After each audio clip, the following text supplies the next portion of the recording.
Hello, everyone. It's Brandon Scott, and with me, the former Sudbury Wolves captain, recent alumni, Macauley Carson. Where are you, and how are you holding up? I'm pretty good, thanks. Thanks for the intro there. Good to talk to you. It's been a while, but just at my mom's right now. Been trying to kill some time running, but now that the weather's a bit nicer, get out for a golf game. So that's what I'm gonna get up to today, and kind of worry about tomorrow when it gets there. Exactly. That's a great mindset to have. But one thing I want to ask you, Macauley, about life after the OHL career. You recently finished it this year, and then you were kind of looking around, and you decided to go to the school route with committing to University of New Brunswick. I just want to ask you about what's that process like? Yeah, it was definitely weird. You see the OAs go through it. Each year you're in the league, and you kind of think it's such a far off thing to worry about, and then when you're in it, it's like, okay, it goes by quick. So I think just kind of being able to commit to UNB gave me just a nice sense of security of where I'm going to play next year, and just kind of learning, going through the process and being able to talk to guys that have, been through it before made it a bit easier. And then, I got to talk to some of the guys that are on UNB. So that made my decision, that much easier. So, like, growing up in Midhurst and moving to Sudbury, and now on the East Coast, how big of a change is that going to be for you?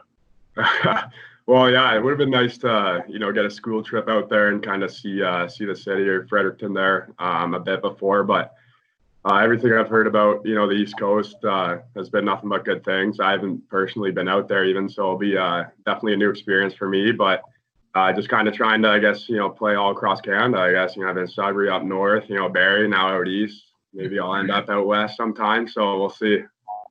Yeah, you certainly get to the land. One place I would recommend checking out is the Bay of Fundy. Yeah, I know. I saw that on. I did a couple of quick searches of things to do in Fredericton or New Brunswick. So that came up. Yeah, I kind of knew it before too. So, but that'd be a cool thing to check out. Mm-hmm. And also, I would like to talk about your OHL career playing for the Sudbury Wolves. 304 games play. That's a lot of hockey.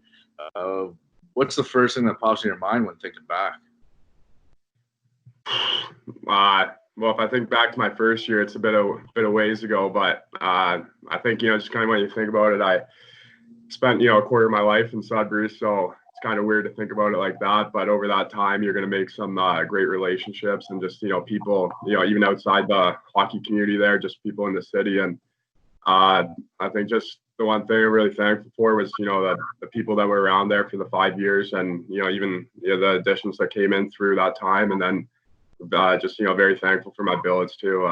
They gave me a home away from home, and they were, a second family to me. So it just made that transition to Sudbury that much easier. And then just being in that community, I felt like, I fit in there with, the people there. They're hardworking people. And it was just a fun place to play for 5 years.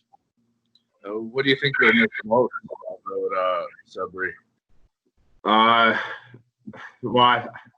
I don't know. I think when you're in the OHL and you're in the seasons, and you're kind of, I think a bit, I almost got looking at it like a job, and that's good in a way to look at it like a job. At the end of the day, it's just it's a fun league to play in, and I think when you're out of it, you kind of look back and realize, just even go to the rink at 8:30 in the morning. I mean, it's easy to say it's fun now, but I don't know if I was saying that a couple months ago. But just the little things, and being able to be around the guys is just probably the thing I'll miss most, and a lot of the good friends I made up there.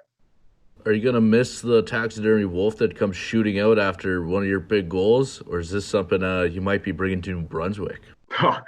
Yeah, no, I'll miss that. I'll have to see if UNB can kind of incorporate something in there, but I don't know if there's anything quite like the the wolf going across the top of the arena there.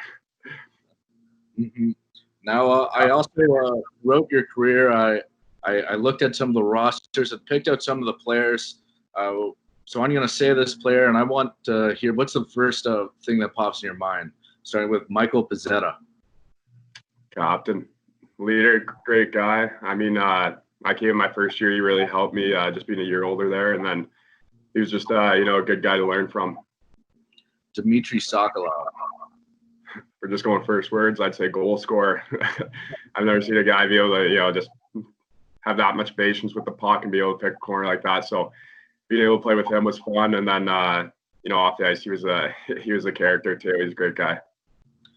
Drake and Darian Pilon. Those are some of my best buddies up in Sudbury, and those type of relationships, you keep on through life, and they were definitely fun guys to play with. They're probably the most asked about guys in the off season when you go to skates, like the Pilons, like, and because they play a hard game. So, but once they kind of game's over, they're just great guys to hang around. So it was fun to play with them. Kyle Pepper. Yeah, I guess now I'm thinking about it, I play with a lot of good players. So having the capo there for my first couple of years, and him being drafted by Arizona and being a prospect there, he was another guy I said with Pez, but he was a good guy to learn from, and just the way he carried himself, it was kind of coming into the league, really know what it's like to be kind of a semi-pro or whatever it is. So I think he really helped with that. Ukko-Pekka. Best goalie I've ever seen. I mean, I remember his orange pads that he came up with, but I think those are retired. But he was a great guy too, and for how good he was, just how humble he was too. Yeah, I'm sure his pads hanging somewhere in this basement right now. And last player I want to ask you about, Quinton Byfield. I mean, I could keep saying, all the good things about, how that guy plays hockey. I mean, just being able to see him, in practice, and the little things that, people that just go to the games don't get to see is, it's fun to watch, just being able to be around a guy that's that high, of a profile prospect in any of the major sports league is, pretty cool. And you don't really look at it when you're just around him every day, just, kind of, he's just a normal guy. But then you take a step back and realize, this guy's going to go, top couple picks to the NHL. So, he's incredible, and he's got a lot of hockey ahead of him. Mm-hmm. And lastly, Macauley, is there any message you'd want to send to some of the fans or your teammates watching this? Yeah, I think just the fans, I came up, didn't know too much about, Sudbury, but I knew enough, and I knew they're a hardworking city, and they appreciate players that work hard. So that was just one thing I tried to do. I think over my 5 years was just compete, and I think they respected that, and just the little things, the goal horn, the fans just being passionate as they are is one thing I was thankful for, and that's why I'm looking forward to this year.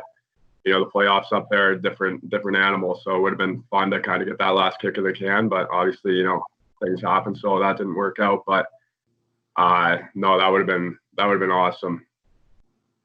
Well, I think safely say thank you for everything you did for this organization and even for the city with your 5 years here. And best luck in the future. Thanks, appreciate it.